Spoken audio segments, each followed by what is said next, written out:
میں اللہ تعالیٰ سید الانبیاء محمد صلی اللہ علیہ وسلم کو ایک نصیحت فرما رہے ہیں کہ آپ جب بھی کوئی بات کہیں نا کہ میں یہ کام کل ضرور کہوں گا،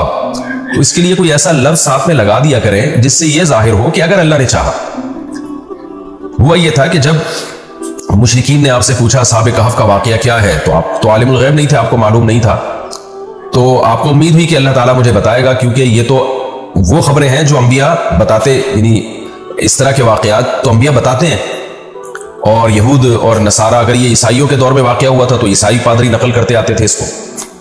اور اگر یہود کے دور میں یہ واقعہ ہوا تھا تو پھر ہو سکتا ہے انجیل میں بھی اس کا تذکرہ آیا ہو، اور یہ بھی ممکن ہے انجیل میں تذکرہ نہ ہو لیکن ان کے جو تاریخی کتب ہیں ان میں تذکرہ ہو۔ بہرحال تو جب نبی صلی اللہ علیہ وسلم سے پوچھا گیا، آپ کو امید ہوئی کہ اللہ مجھے یہ واقعہ بتائے گا، تو آپ نے کہا کہ میں کل تمہیں ضرور بتاؤں گا اس واقعے کے بارے میں۔ اس کو آپ نے اللہ کی مشیت کے ساتھ معلق نہیں کیا کہ بھئی اللہ چاہے۔ اب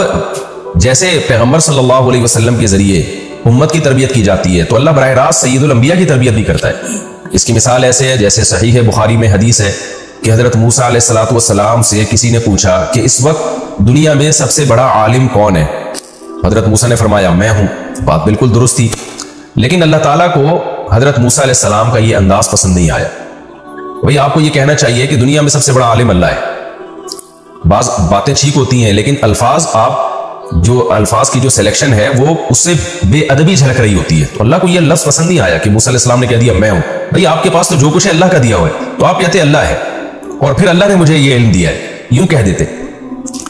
تو یہ عام لوگوں کے لیے تو یہ غلطی کوئی بڑی غلطی نہیں ہے، لیکن کلیم اللہ موسیٰ کلیم اللہ کے لیے تو یہ بہت، یعنی اللہ کی نظر میں جو بڑے لوگ ہوتے ہیں ان کی چھوٹی خطائیں بھی بہت بڑی ہوتی ہیں۔ تو جیسے موسیٰ علیہ السلام کو پھر اللہ نے تنبیہ کرنے کے لیے خضر علیہ السلام کے پاس بھیجا، تو اسی طرح سید الانبیاء صلی اللہ علیہ وسلم کی تنبیہ کے لیے بھی اللہ نے وحی کو روک لیا۔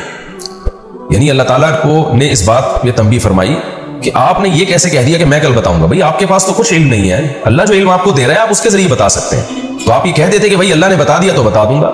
میرے پاس تو علم نہیں ہے۔ تو چونکہ نبی صلی اللہ علیہ وسلم کا مقام اور مرتبہ اللہ کی نظر میں بہت اونچا ہے، اس وجہ سے اللہ تعالیٰ نے آپ صلی اللہ علیہ وسلم کو تنبیہ کی، اور 15 دن کے لیے وہی رک گئی، اور آپ صلی اللہ علیہ وسلم بے انتہا غم میں، کیونکہ مشرکین تانے دیتے تھے اور انتظار کر رہے تھے بھئی بتائیں نا آپ کیوں نہیں بتا رہے۔ اس پر یہ 15 دن کے بعد اصحاب کہف کا واقعہ نازل ہوا۔ تو اس میں پھر نبی صلی اللہ علیہ وسلم کو تنبیہ کی گئی کہ آپ نے کبھی بھی یہ نہیں کہنا کہ میں یہ کام کل کروں گا الا ان یشاء اللہ، مگر یہ کہ آپ نے اس کو اللہ کی مشیت کے ساتھ جوڑ دینا ہے، کہ اپنی نفی کرنی ہے، اللہ کی عظمت لوگوں کے دلوں میں بٹھانی ہے۔ تو کس قدر دیکھیں کہ ایک زبردست قسم کی تلقین کی جا رہی ہے، ایک ادب سکھایا جا رہا ہے۔